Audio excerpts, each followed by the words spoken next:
পন্নার মা, তুমি তো সদানন্দকে চেনো। সদানন্দকে সেদিন কতবার বললাম, এখন তোর মেয়ে শম্পার বিয়ের বয়স হয়নি। তোর মেয়ে শম্পা আর আমার মেয়ে পন্না এ তো একই বয়সী। তাহলে ওদের কি এখন বয়স হয়েছে বল? এখনই তুই ওদের বিয়ের কথা কেন ভাবছিস? ওদের এখন স্কুলের গণ্ডিই পার হলো না, আর এখনই বিয়ে? আমি আমার মেয়ের ব্যাপারে এইসব কথা এখন চিন্তাই করি না। পড়াশোনা করে আগে ওরা একটা জায়গায় দাঁড়াক, তারপর তো এইসব কথা। সেই তো, এখন ওদের বাচ্চা বয়স, ওদের এখন কিসের বিয়ে? ওরা সংসার বলতে এখন কি বোঝে? দেখো, সদানন্দ তো বাড়ির অবস্থার জন্য বেশি দূর পড়াশোনাও করতে পারিনি।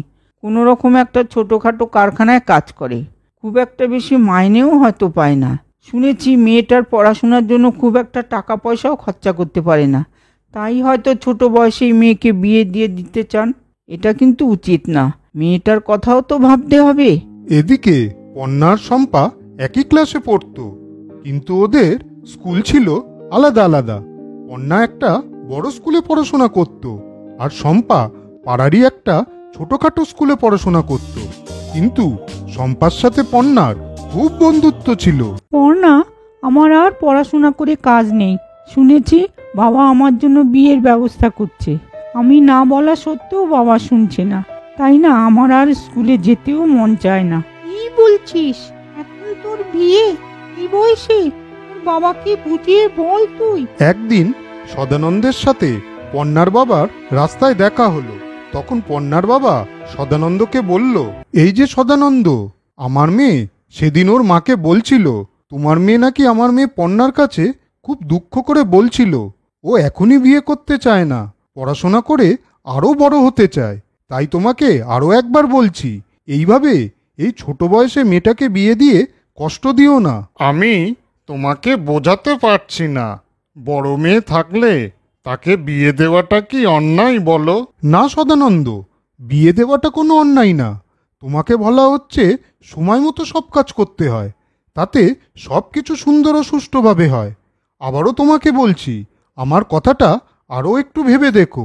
এই বয়সে মেয়েটার উপর এত বড় গুরুদায়িত্ব দিও না। মেয়েটাকে আগে শিক্ষা দীক্ষায় বড় করে তারপর বিয়ে দিও, কেমন? যাই, আমাকে এবার একটু দোকানে যেতে হবে। এরপর সদানন্দ বাড়িতে বসে বসে পন্নার বাবার কথাগুলো সব চিন্তা করছিল।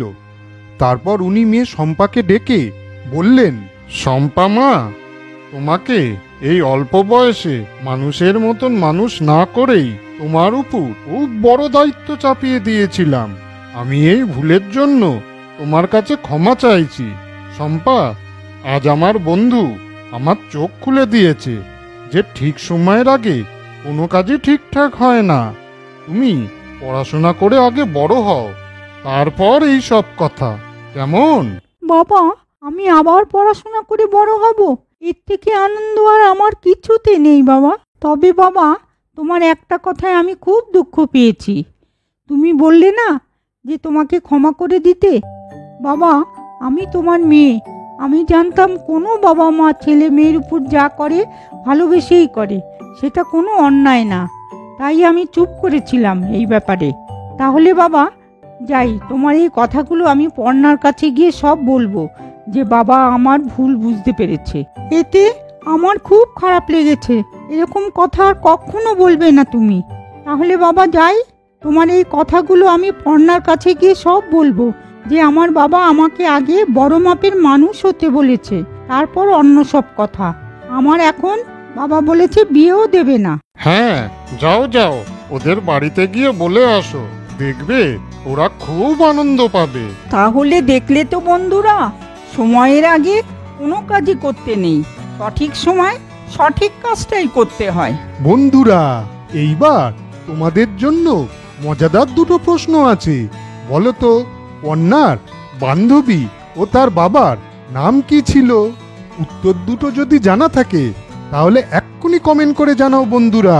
বন্ধুরা, গল্পটা তোমাদের কেমন লাগলো?